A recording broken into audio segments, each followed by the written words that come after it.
IPL 2025નું mega auction officially complete થઈ ગયું છે. 2 દિવસ ચાલેલા આઈપીએલના મેગા ઓપ્શનમાં 10 ટીમોએ પોતાના બજેટ પ્રમાણે એક બેસ્ટ ટીમ બનાવવાનો ટ્રાય કર્યો છે. ટોટલ 10 ટીમોએ ભેગા થઈને આઈપીએલ 2025ના આ મેગા ઓપ્શનમાં 639 કરોડ રૂપિયાનો ખર્ચ કર્યો છે અને 182 પ્લેયર્સ કુલ વેચાયા છે. 10 ટીમોનું ઓપ્શન કેવું રહ્યું, કઈ ટીમે કયા પ્લેયર્સ ખરીદ્યા છે અને બધી જ ટીમોની સ્ટ્રોંગ પ્લેઇંગ 11 કેવી રહેવાની છે એને લઈને હું એક પછી એક રેગ્યુલર વિડીયોઝ બનાવવાનો છું. પણ આજના વિડીયોમાં આપણે વાત કરવાના છીએ ગુજરાત ટાઇટન્સના મેગા ઓપ્શનને લઈને. શું ગુજરાત ટાઇટન્સની ટીમે બેટ્સમેન ઓછા લીધા છે? બોલિંગ ડિપાર્ટમેન્ટ કેટલો મજબૂત બનાવે છે? ઓલરાઉન્ડર્સ કયા લીધા છે? અને સૌથી ઇમ્પોર્ટન્ટ આપણે આ વિડીયોના એન્ડમાં ગુજરાત ટાઇટન્સની સ્ટ્રોંગેસ્ટ પ્લેઇંગ 11 બનાવવાના છીએ. તો વિડીયો ચાલુ કરીએ પહેલા જો તમે સબસ્ક્રાઇબ ના કર્યું હોય તો પ્લીઝ સૌથી પહેલા સબસ્ક્રાઇબ કરી દો, કારણ કે હું ક્રિકેટને લગતા આ જ પ્રકારના ઇન્ટરેસ્ટિંગ વિડીયોઝ રેગ્યુલરલી ગુજરાતી ભાષામાં બનાવતો હોઉં છું. અને સબસ્ક્રાઇબ કરવાની સાથે સાથે નોટિફિકેશન પણ ઓન કરી દેજો કે જેથી કરીને આઈપીએલની દરેક ટીમોના ઓપ્શન પ્રિવ્યુઝ તમારા સુધી સૌથી પહેલા પહોંચી જાય. ગુજરાત ટાઇટન્સે આઈપીએલ 2025ના મેગા ઓપ્શનમાં ટોટલ 119.85 કરોડ રૂપિયાનો ખર્ચ કર્યો છે અને 20 પ્લેયર્સ તેમણે પોતાની ટીમમાં લઈ લીધા છે. એટલે 5 પ્લેયર તો ઓલરેડી રિટેન કરેલા જ હતા અને 20 પ્લેયર્સ આ ઓપ્શનમાંથી લીધા. એટલે ગુજરાત ટાઇટન્સની ટીમે 25 પ્લેયરની ટીમ બનાવી દીધી છે. કયા 5 પ્લેયર્સ રિટેન કર્યા હતા એ તો તમને બધાને ખબર જ હશે, પરંતુ આ વખતે આઈપીએલ 2025ના મેગા ઓપ્શનમાં ગુજરાત ટાઇટન્સની ટીમે સ્પેસિફિકલી ફાસ્ટ બોલર્સ ઉપર વધારે ટાર્ગેટ કર્યો હોય એવું લાગી રહ્યું છે. મેગા ઓપ્શનમાં ગુજરાત ટાઇટન્સની ટીમે ટોટલ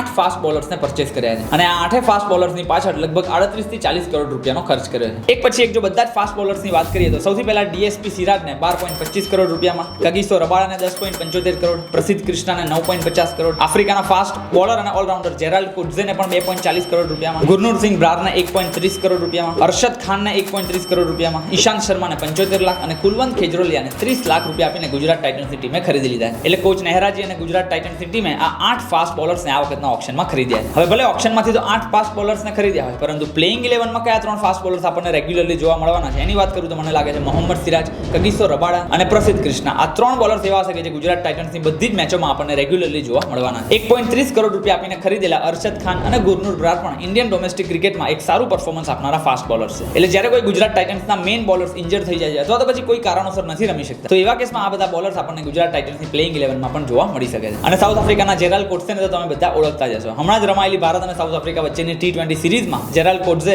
બોલિંગથી તો ખરું પણ બેટિંગથી પણ સારું પરફોર્મન્સ આપ્યું હતું. એટલે જ્યારે જરૂર પડશે ત્યારે એક સારા ઓલરાઉન્ડર તરીકે પણ ગુજરાત ટાઇટન્સની ટીમ જેરાલ્ડ કોડ્સેનો ઉપયોગ કરી શકે છે. એટલે મોહમ્મદ સિરાજ, પ્રસિદ્ધ કૃષ્ણા અને રબાડા આ 3 મેઇન ફાસ્ટ બોલર્સ આપણને ગુજરાત ટાઇટન્સની ટીમમાં રેગ્યુલરલી જોવા મળવાના છે. ત્યારબાદ આઈપીએલ 2025ના મેગા ઓપ્શનમાં ગુજરાત ટાઇટન્સની ટીમે ખરીદેલા સ્પિન બોલર્સની વાત કરીએ તો સાઈ કિશોરને તેમણે 2 કરોડ રૂપિયા આપીને આરટીએમ કાર્ડનો ઉપયોગ કરીને પોતાની ટીમમાં લઈ લીધા છે. અને આ ઉપરાંત માનવ સુથારને ગુજરાત ટાઇટન્સની ટીમે 30 લાખ રૂપિયા આપીને પોતાની ટીમમાં ખરીદી લીધા છે. માનવ સુથાર ગઈ વખતે પણ આઈપીએલ 2024માં ગુજરાત ટાઇટન્સની ટીમનો ભાગ હતા. ત્યારબાદ પ્રોપર બેટ્સમેનોની વાત કરીએ તો શુભમન ગિલ, સાઈ સુદર્શન અને શાહરૂખ ખાન આ 3 પ્લેયર્સને તો ગુજરાતની ટીમે ઓલરેડી રિટેન કરી લીધા હતા. પરંતુ આ ઉપરાંત વેસ્ટ ઇન્ડિઝના તાબડતોડ બેટ્સમેન શેરફન રુધરફોર્ડને પણ ગુજરાત ટાઇટન્સની ટીમે 2.60 કરોડ રૂપિયા આપીને ખરીદી લીધા છે. વેસ્ટ ઇન્ડિઝના આ બેટ્સમેનની T20માં સ્ટ્રાઇક રેટ 143 સુધીની છે. એટલે જ્યારે ગુજરાત ટાઇટન્સની ટીમને જરૂર હોય ત્યારે 5મા અથવા તો પછી 6ઠા નંબર ઉપર આવીને રધરફોર્ડ જેવા બેટ્સમેન એકદમ સ્ટ્રોંગ ફિનિશ અપાવી શકે છે. તો આ 4 પ્લેયર એ બેટિંગ લાઇનમાં આવી ગયા. હવે વિકેટ કીપર બેટ્સમેનોની વાત કરીએ તો આઈપીએલ 2025ના મેગા ઓપ્શનમાં ગુજરાત ટાઇટન્સની ટીમે સૌથી મોંઘા લીધેલા જોસ બટલર આપણને શુભમન ગિલ સાથે ઓપનિંગ કરતા જોવા મળવાના છે. ત્યારબાદ ગુજરાત ટાઇટન્સની ટીમે 65 લાખ રૂપિયા આપીને કુમાર કુશાગ્રાને અને 30 લાખ રૂપિયામાં આરસીબીના ભૂતપૂર્વ પ્લેયર અનુજ રાવતને પણ પોતાની ટીમમાં લઈ લીધા છે. અનુજ રાવત અને કુમાર કુશાગ્રા આ બંને વિકેટ કીપર બેટ્સમેન છે. એટલે કદાચ કોઈ મેચમાં જોસ બટલરને રમવાનું નથી થતું તો પછી એવા કેસમાં આ પ્લેયર્સ બેકઅપ તરીકે પ્લેઇંગ 11માં રમી શકે છે. જોસ બટલર કેવા પ્લેયર છે એ તો આપણે પાછળની બધી જ આઈપીએલમાં જોયેલું છે અને તેઓ એકલા હાથે મેચ બદલવાની પણ ક્ષમતા રાખે છે. એટલે આ વખતે ગુજરાત ટાઇટન્સના ટોપ ઓર્ડરની વાત કરીએ તો એ તો એકદમ સ્ટ્રોંગ બની ગયો એવું લાગી રહ્યું છે. શુભમન ગિલ અને જોસ બટલરની જોડી ઓપનિંગ કરવા આવશે અને ત્યારબાદ સાઈ સુદર્શન 1 ડાઉન બેટિંગ કરવા આવશે. અત્યાર સુધીની આઈપીએલમાં આપણે જોયું હતું કે કદાચ વૃદ્ધિમાન સહા એ થોડું સ્લો સ્ટાર્ટ અપાવતા હતા, પરંતુ આ વખતે એક બાજુ શુભમન ગિલ અને બીજી બાજુ જોસ બટલર, એટલે બંને બાજુથી તાબડતોડ બેટિંગ જોવા મળવાની છે. હવે સૌથી ઇમ્પોર્ટન્ટ ઓલરાઉન્ડર પ્લેયર્સની વાત કરીએ તો ગુજરાત ટાઇટન્સની ટીમે આ વખતના મેગા ઓપ્શનમાંથી 7 ઓલરાઉન્ડર્સને સિલેક્ટ કર્યા, જેમાં સૌથી મોટું નામ છે વોશિંગ્ટન સુંદરનું. વોશિંગ્ટન સુંદરને ગુજરાત ટાઇટન્સની ટીમે ફક્ત 3.20 કરોડ રૂપિયા આપીને જ ખરીદી લીધા. ફક્ત 3.20 કરોડમાં જ વોશિંગ્ટન સુંદર મળી ગયા. જસ્ટ ઇમેજિન ખાલી તમે. વોશિંગ્ટન સુંદર